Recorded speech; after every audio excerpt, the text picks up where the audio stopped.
ओ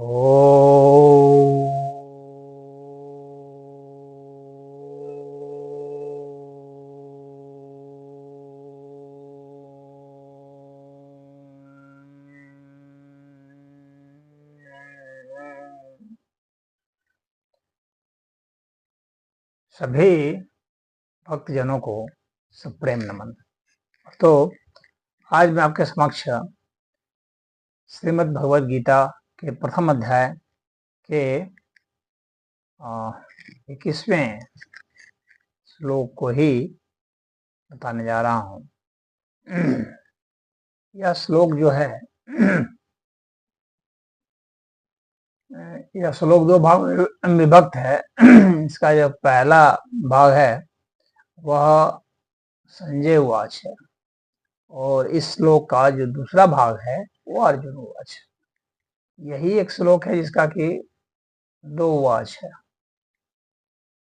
तो इसका जो पहला भाग है जो संजय उवाच है उसमें कहा जाता है ऋषिकेशम तदा वाक्यम इदम आह महीपते। और जो अर्जुन उवाच है उसमें कहा जा रहा है सेनयोरुभ्योर मध्ये रथम स्थापय मे अच्युत।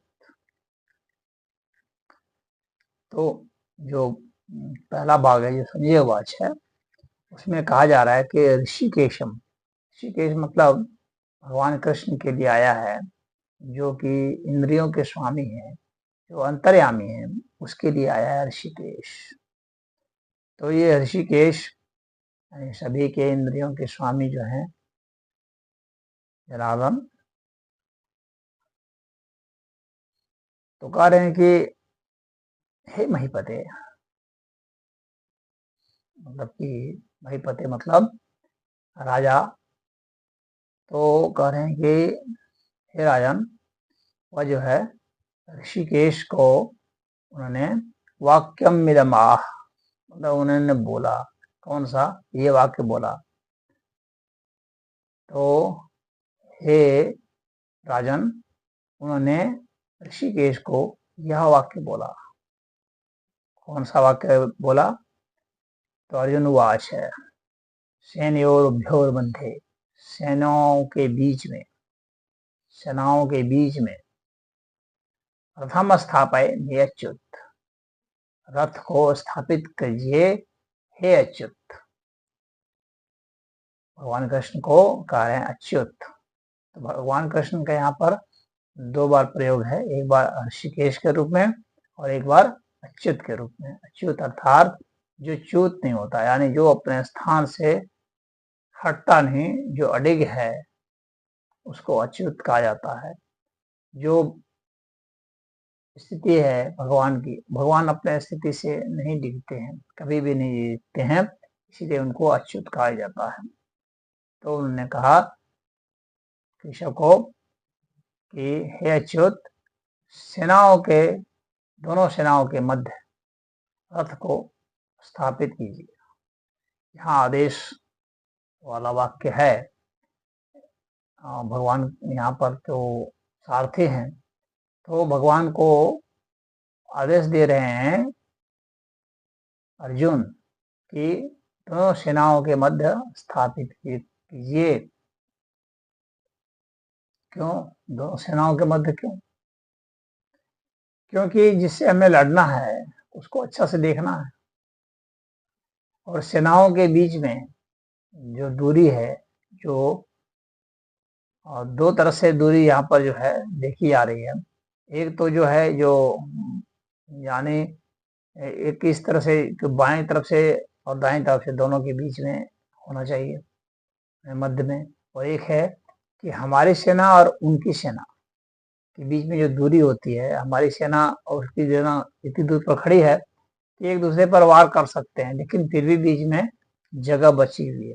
तो उन जगह में जो बीच में है वहां पर खड़ा कीजिए, यानी कि दोनों सेना हमको दिखे। अभी इधर से हम देखते हैं पांडव की सेना से तो सिर्फ हमको कौरव की सेना दिखेगी, और अगर हम बीच में चले जाते हैं तो हमको कौरव की सेना भी दिखेगी और पांडव की सेना भी दिखेगी।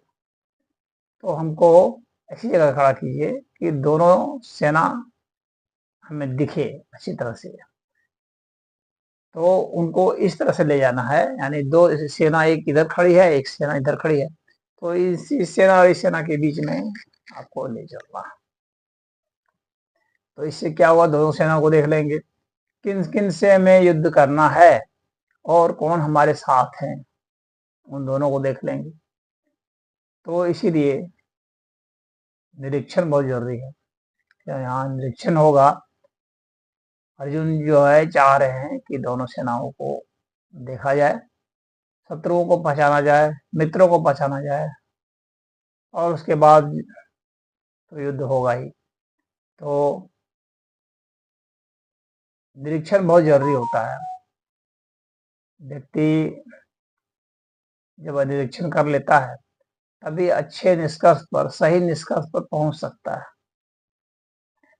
आपने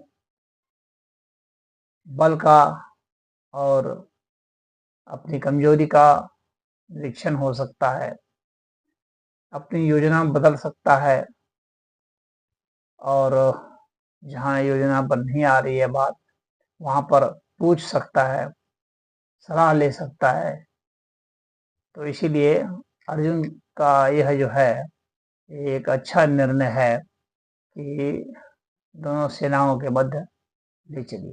हालांकि ये जो सेनयोरुभ्योर मध्ये जो है, इसके बाद फिर जो है सेनयोरुभ्योर मध्ये आता है।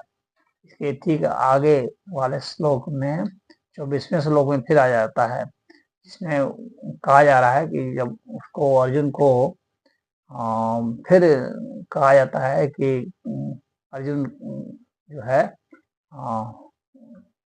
तब आगे संजय हुआ अच्छा है, लेकिन उसमें अर्जुन मतलब यही चाह रहे हैं कि मोहग्रस्त हो गया है, और जो है सैनिकों के बीच में, दोनों सेनाओं के मध्य में फिर अर्थ को स्थापित किया जा रहा है। तो वहां पर जो है वह मोहग्रस्त हो गया। तो यहाँ पर जहाँ आदेशात्मक है, यहाँ पर सेनयोरुभ्योर मध्ये आदेशात्मक है, वहीं पर 24वें श्लोक में जाकर के वहां पर मोहग्रस्त हो गए हैं, और सेनयोरुभ्योर मध्ये स्थापयित्वा अर्थोत्तमम्।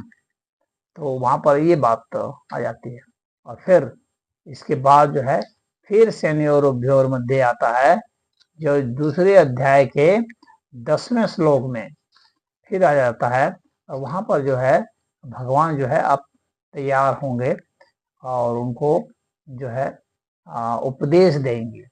भगवान दूसरे अध्याय के 10वें श्लोक में फिर यही आ जाता है, सेनयोरुभ्योर मध्ये छिदंतम इदम वचः, कि ये दोनों सेनाओं के बीच में चले जाते हैं। तो वहां पर भगवान जो है हंसते हुए वचन बोलते हैं। तो ये सेनयोरुभ्योर मध्ये, सेनाओं के मध्य में 3 बार इसका प्रयोग हुआ है। पहले आदेशात्मक है, फिर मोहात्मक है, और फिर उपदेशात्मक है। तो इस तरह से यह श्लोक पूर्ण हुआ। हरि ओम।